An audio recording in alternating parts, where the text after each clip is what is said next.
Hi guys, நம்ம இந்த வீடியோவில் என்ன பார்க்க போறோம்னா, நீங்கள் வந்து ஒரு கெஃபே ஸ்டார்ட் பண்ணணும் பிளான்ல இருக்கீங்களா, இல்லை ஒரு கிளவுட் கிச்சன் சின்னதாக வைக்கணும்னு நினைச்ச ஒரு பிளான்ல இருக்கீங்களா, இதுக்கு எவ்வளோ பட்ஜெட் ஆகணும்னு உங்களுக்கு தெரியலையா, அதை தாண்டி ஸ்விக்கி சொமேட்டோல எப்படி ஆட் பண்ணணும்னு தெரியலையா, இல்லை ஒரு ப்ரைஸ் எப்படி ஃபிக்ஸ் பண்ணணும்னு தெரியலையா, எக்ஸட்ரா ஒரு ஏரியாவுக்கு ஏற்ற மாதிரி எப்படி நம்ம ஆஃபர்ஸ் கொடுக்கணும்னு உங்களுக்கு தெரியல, எல்லாமே நம்ம இந்த வீடியோவில் ஃபுல்லாக சொல்லியிருப்போம். கடைசி வரைக்கும் ஸ்கிப் பண்ணாமல் பாருங்க. வாங்க நம்ம அப்படியே டேரெக்டாக வீடியோக்குள்ள போயிடலாம். அப்படியே நம்ம சேனலில் வந்து மறக்காம சப்ஸ்கிரைப் பண்ணிக்கோங்க கைஸ். நீங்க ஃபர்ஸ்ட் ஒரு cloud kitchen or cafe start பண்ணணும்னு நினைக்கிறீங்களா?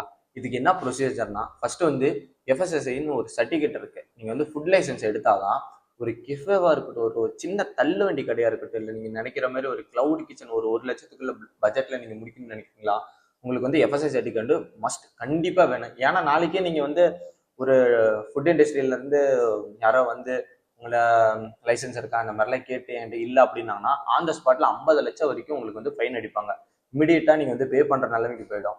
அதுதான் அது நீங்க வந்து தவிர்க்கணும்னா எஃப்எஸ்ஐ சர்டிஃபிகேட் கண்டிப்பா நீங்க வந்து எடுத்து வச்சுக்கணும். இது வந்து நீங்க ஆன்லைன்லயும் ரிஜிஸ்டர் பண்ணலாம், இல்ல உங்க லோக்கல் ஏரியாஸ் வந்து அந்த எஃப்எஸ்ஐ ஆஃபீஸ்லாம் இருக்கும். ஆனா அது வந்து கொஞ்சம் ப்ராசஸ். நீங்க வந்து ஆன்லைன்ல அப்ளை பண்ணீங்கன்னா அது உங்களுக்கு வந்து வித்தின் ஒரு 10 டேஸ்க்குள்ள வந்துடும். அதுலயே வந்து தக்கல்னு சொல்லி இன்னொன்று இருக்கு.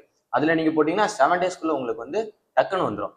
இது எப்படி திரும்ப அப்ளை பண்ணணும், நீங்க கூகுள்ல போனீங்கன்னா எஃப்எஸ்ஐ சர்டிஃபிகேட் போர்ட்டல் இருக்கும். அதுல போயிட்டு உங்க ஆதார் கார்டு இருக்கட்டும், பேன் கார்டு, அதுக்கப்புறம் நீங்க ஒரு கெஃபே ஆரம்பிக்க போறீங்கன்னா அதுக்கு ஒரு ஃப்ரெஷ் ஜிமெயில் ஆட் பண்ணிக்கோங்க. அதுக்கப்புறம் உங்க ஃபோன் நம்பரு, அதுக்கப்புறம் கரெக்டா மெயினா லொக்கேஷன், இது 3 இருந்தா போதும். மறக்காம நீங்க எந்த மாதிரி ஃபுட் மெனுஸ்லாம் வந்து சப்ளை பண்றீங்க, இல்ல வெண்டார் கிட்ட இருந்து வாங்கி நீங்க வந்து கொடுக்குறீங்கன்னா, அப்படி இல்லைன்னா ஒரு milk item, frozen item, meet வந்து நீங்க சேல் பண்றீங்கன்னா இது எல்லாமே அந்த எஃப்எஸ்ஐ சர்டிஃபிகேட்ல வந்து நீங்க இன்க்ளூட் பண்ணிடணும். இல்ல ஃபர்தரா நீங்க வந்து ஃபியூச்சர்ல வந்து இல்ல நான் வந்து முறுக்கு செய்ய போறேன், நான் வந்து குலோப்ஜாம் செய்ய போறேன், இது நான் வந்து சேல் பண்ணணும் அப்படின்னு நினைச்சீங்கன்னா நீங்க அப்போ அதை வந்து நீங்க செய்யும் போது உங்களுக்கு 2 ப்ராசஸ் ஆயிடும். நீங்க வந்து முன்னாடியே வந்து அதெல்லாம் ஆட் பண்ணி வச்சுக்கோங்க. இது வந்து நீங்க ஒரு எஃப்எஸ்ஐ சர்டிஃபிகேட் எடுக்கிறது ஒரு பேசிக் ப்ரொசீஜர். இது நீங்க அப்ளை பண்ணீங்கனாலே போதும், உங்களை வந்து யாரும் கேட்க மாட்டாங்க. ஒரு மெயினா இது ஃபர்ஸ்ட் ஒரு ப்ரொசீஜர் நீங்க கண்டிப்பா தெரிஞ்சுக்கோங்க. செகண்ட் பாயிண்ட் என்னன்னு பாத்தீங்கன்னா, நீங்க கெஃபேவா இருக்கட்டும், கிளவுட் கிச்சன் ஆரம்பிக்கிறதா இருக்கட்டும், கண்டிப்பா மெயினா நீங்க இது பண்ணி ஆகணுங்க. ஸ்விக்கி ஜொமேட்டோ ஆட் பண்ணிக்கோங்க. ஏன்னா நீங்க எப்பயுமே டைனிங் மட்டும் நம்பி இருக்காதீங்க. ஒரு சிட்டி சைடா இருக்கட்டும், கோயம்புத்தூர், சென்னை இந்த மாதிரி ஒரு பெரிய பெரிய சிட்டிஸ்லாம் வந்து ஸ்விக்கி ஜொமேட்டோ செம பீக்ல இருக்கு.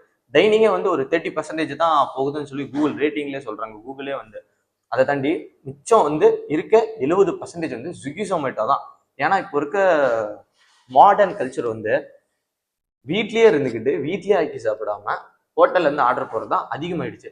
நீங்க வந்து ஸ்விக்கி ஜொமேட்டோவை கவர் பண்ணணும். அப்படி ஸ்விக்கி ஜொமேட்டோவை நீங்க ஆட் பண்றதுக்கு என்ன ப்ரொசீஜர்னு பாத்தீங்கன்னா, எஃப்எஸ்ஐ சர்டிஃபிகேட் கண்டிப்பா மெயின் மேட்டர் அது எடுத்துக்கணும். அதுக்கப்புறம் எம்எஸ்எம்இன்னு ஒரு சர்டிஃபிகேட் இருக்கு. அது என்ன சர்டிஃபிகேட்னா, நான் வந்து ஸ்விக்கி கூட வந்து சேர்ந்து ஒர்க் பண்ண போறேன் அப்படின்னு சொல்லி அது ஒரு நீங்க சர்டிஃபிகேட் எடுத்து அவங்கள்ட்ட அது கொடுக்கணும். அதை தாண்டி அப்புறம் வந்து உங்க மெனு கார்டு வித் அதோட போட்டோஸ், என்ன ஐட்டம் வைக்கிறீங்களோ, இப்போ ஒரு மேகி வைக்கிறீங்கன்னா மேகி போட்டோ இருக்கணும். அப்புறம் அது பக்கத்துல வந்து என்ன மேகியோ அந்த பேரு, அதுக்கப்புறம் அதுக்கு என்ன ப்ரைஸ், இது கண்டிப்பா வேணும். அதுக்கப்புறம் உங்க அக்கௌண்ட் டீட்டெயில்ஸ், அதுக்கப்புறம் வந்து கேன்சல் செக் சலான் இருக்கும். அது வந்து கேன்சல் செக் சலான் என்னன்னு பாத்தீங்கன்னா, உங்க செக் புக்ல ஒரு எம்டி செக் எடுத்து அதுல சைன் போட்டு கொடுக்கறதா அதான் வந்து ஒரு கேன்சல் செக் சலான். இது வந்து எதுக்கு இந்த கேன்சல் செக் சலான்னு சொல்றாங்கன்னா, அது வந்து நான் அதை பத்தி பிரீஃபா இன்னொரு வீடியோவே நான் போடுறேன். அதை நீங்க செக் பண்ணி பாருங்க. நான் இன்னும் ஒரு 2 டேஸ்ல அப்லோட் பண்ணிடுவேன்.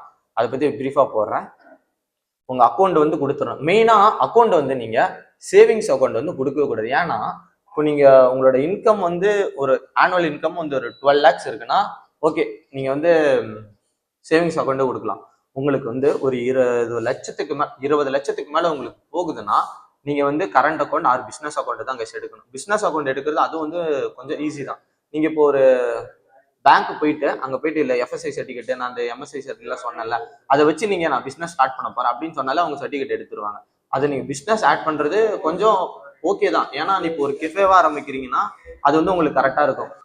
பிசினஸ் அக்கௌண்ட் எடுக்கிறது கொஞ்சம் நல்லதாவே இருக்கும். அதுக்கப்புறம் என்னன்னா, உங்க கடை கரெக்டா எங்க லொகேஷன்ல இருக்குன்னு அது ஒரு லொகேஷன் கரெக்டா கண்டிப்பா சென்ட் பண்ணிடுங்க. அதுக்கப்புறம் ஒரு 2 பாஸ்போர்ட் சைஸ் போட்டோ. அது மிக தாண்டி என்னன்னா, ஸ்விக்கி ஜொமேட்டோ வந்து உங்கள்ட்ட இருந்து ஒரு கமிஷன் பிடிப்பாங்க. அது எத்தனை பர்சன்டேஜ் பார்த்தீங்கன்னா, ஒரு 27%. நீங்க ரவுண்டா அப்படியே ஒரு 30% வச்சுக்கோங்க. எப்படி நான் இது நான் கால்குலேட் பண்ணலாம்னா, இப்போ ஒரு 100 ரூபா நீங்க வந்து ஸ்விக்கில இல்ல ஜொமேட்டோல வந்து சேல் பண்றீங்கன்னா அதுல இருந்து அவங்க ஒரு 37 ரூபா பக்கம் கண்டிப்பா பிடிச்சிருவாங்க. ஏன்னா அவங்க வந்து அந்த அதை வச்சு அவங்க வந்து கஸ்டமருக்கு வந்து ஆஃபர்ஸ் கொடுத்து அது அவங்களோட பாடு. உங்கள்ட்ட இருந்து ஒரு 27 ரூபா பக்கம் பிடிச்சிருவாங்க ஸ்விக்கி ஜொமேட்டோ. 100 ரூபாய்னா அதுல இருந்து ஒரு 27 ரூபா பிடிச்சிருவாங்க. இதுதான் வந்து ஸ்விக்கி ஜொமேட்டோல வந்து நீங்க ஆட் பண்றதுக்கு ஒரு மெயின் ப்ரொசீஜர். தேர்ட் பாயிண்ட் என்னன்னு பாத்தீங்கன்னா, நீங்க லொகேஷனுக்கு ஏற்ற மாதிரி கரெக்டா மெனு வந்து ஃபிக்ஸ் பண்ணிக்கோங்க. இப்போ சிட்டில இருக்கட்டும், நீங்க சிட்டில உங்க கெஃபே வந்து வைக்கிறீங்கன்னு வச்சுக்கோங்களேன், ஸ்நாக்ஸ் ஐட்டம், சாட் ஐட்டம்ஸ், இந்த பிரியாணி, நைட் வந்து கெபாபு, இது எல்லாமே கரெக்டாக ஃபிக்ஸ் பண்ணி வைங்க. நைட் டைம் நீங்கள் வந்து ஸ்விக்கி ஜொமேட்டோவில் வந்து ஓப்பன் பண்ணுறீங்கன்னா 24x7 ஸ்நாக்ஸ் ஐட்டம் இல்லாமல் நீங்கள் வந்து உங்கள் கடையை ஓப்பனே பண்ணிடாதீங்க. ஏன்னா சேலே ஆகாது. பிரியாணி போகிறதுக்கு பல கடை ஃபேமஸ் இருக்குது, அதேமாரி பரோட்டா போகிறதுக்கு பல கடை ஃபேமஸில் இருக்குது.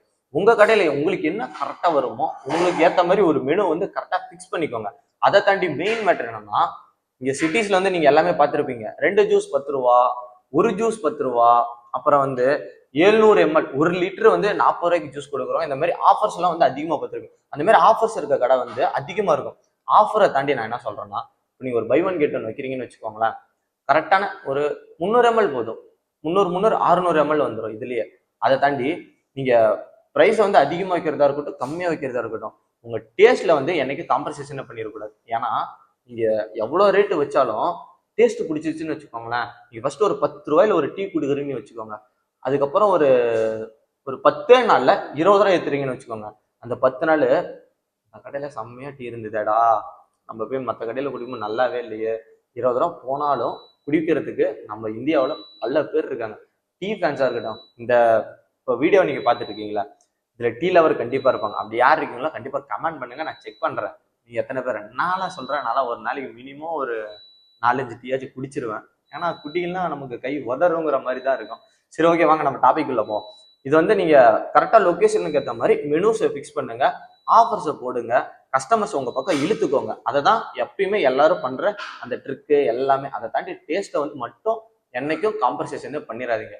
அடுத்த பாயிண்ட் என்னன்னு பாத்தீங்கன்னா, இப்போ நீங்க ஒரு கெஃபேவா ஸ்டார்ட் பண்றீங்கன்னு வச்சுக்கோங்களேன், 2 டைப்ஸ் இருக்காங்க. நீங்க என்ன, இந்த கஸ்டமர் வந்து உங்க பக்கம் இழுக்கிறதுக்கு ஒன்று ஃபேமிலிஸு, இன்னொன்று பேச்சுலர்ஸ். இவங்க 2 பேத்துக்கும் ஒரே ஒரு சிமிலர் கனெக்ஷன் தான் இருக்கு. என்ன தெரியுமா, ஒரு கடைக்கு ஒரு ஆம்பியன்ஸ் கரெக்டா இருக்கணும் கைஸ், பக்காவா இருக்கணும். என்ன தெரியுமா சொல்றேன், இப்போ ஒரு கெஃபே இருக்குதா, இப்போ ஒரு கெஃபே நீங்க வைக்கிறீங்கன்னு வச்சுக்கோங்களேன், அந்த கடைக்கு நீங்க ஒரு இன்டீரியர் ஒர்க் செம்ம லுக்கா கொடுத்தீங்கன்னு வச்சுக்கோங்க. இப்போ ஒரு கெஃபேக்குள்ள வராங்க, ஒரு ஒரு போட்டோ ஸ்பாட், இந்த அந்த பக்கத்துல போனேன்னா அப்படியே அங்க பாடுறோம், அந்த கடைக்கு போனோம்னு வச்சுக்கோங்க, அங்க போனோம்னா அப்படியே ஒரு போட்டோஸ் எடுக்கலாம், ஏசி வரும், சாங்ஸ் இருக்கும், அதை தாண்டி டோலிஸ் வருவாங்க. அதுக்கோசரமே உங்க பக்கம் பேச்சுலர்ஸ் இருக்கலாம். அதை தாண்டி ஃபேமிலிஸ் நான் ஏன் தெரியுமா சொன்னேன், ஃபேமிலி வந்து இப்போ ஒரு 5-6 பேர் வராங்கன்னு வச்சுக்கோங்களேன், அவங்க வந்து நீட்டா உட்காந்து நான் வந்து ஒரு டீ குடிக்கிறதா இருக்கட்டும், ஒரு ஸ்நாக்ஸ் ஐட்டம் சாப்பிட்றதா இருக்கட்டும், கொஞ்சம் ஃப்ரீயா உட்காந்துட்டு போகணும்னு நினைக்கிற ஃபேமிலிஸ் எவ்வளவு பேர் இருப்பாங்க. அவங்களையும் நீங்க வந்து உங்க பக்கம் ஏற்ற மாதிரி இழுக்கணும். இந்த 2 டைப்பும் நீங்க வந்து இழுத்துட்டீங்கன்னு வச்சுக்கோங்களேன், அவங்க கரெக்டா ஓஹோ வேற லெவல். இது வந்து ஒரு பாயிண்ட், இது வந்து மறக்காம என்னைக்கு நீங்க ஃபிக்ஸ் பண்ணி வச்சுக்கோங்க. 2 டைப்ஸ் தான், ஒன்னு ஃபேமிலிஸ், இன்னொன்னு பேச்சுலர்ஸ். 2 பேர்த்தும் உங்க பக்கம் இழுத்துட்டீங்கன்னு வச்சுக்கோங்களேன், உங்க கடை என்னைக்கோ இருந்தாலும் ஓஹோ ஓஹோ தான். ஓகே கைஸ், எனக்கு தெரிஞ்ச வரைக்கும் நான் சொல்லிட்டேன். உங்களுக்கு நான் ஏதோ விட்டுருந்தேன்னா அதை வந்து கீழே கமெண்ட் பண்ணுங்க, நானும் தெரிஞ்சுக்கிறேன். மெயினா மறக்காம எஃப்எஸ்ஐ சர்டிஃபிகேட், எந்த இது ஒரு சின்ன தள்ளு வண்டி கடை ஆரம்பிக்கிறதா இருந்தாலும் நீங்க எஃப்எஸ்ஐ சர்டிஃபிகேட் கன்ஃபார்ம் எடுத்து வச்சுக்கோங்க. அது வந்து உங்களுக்கு ஹெல்ப்ஃபுல்லா தான் இருக்கும். ஓகே, நம்ம வந்து நெக்ஸ்ட் வீடியோல பார்ப்போம். அப்படியே நம்ம சேனல் வந்து சப்ஸ்கிரைப் பண்ணிக்கோங்க. Bye guys.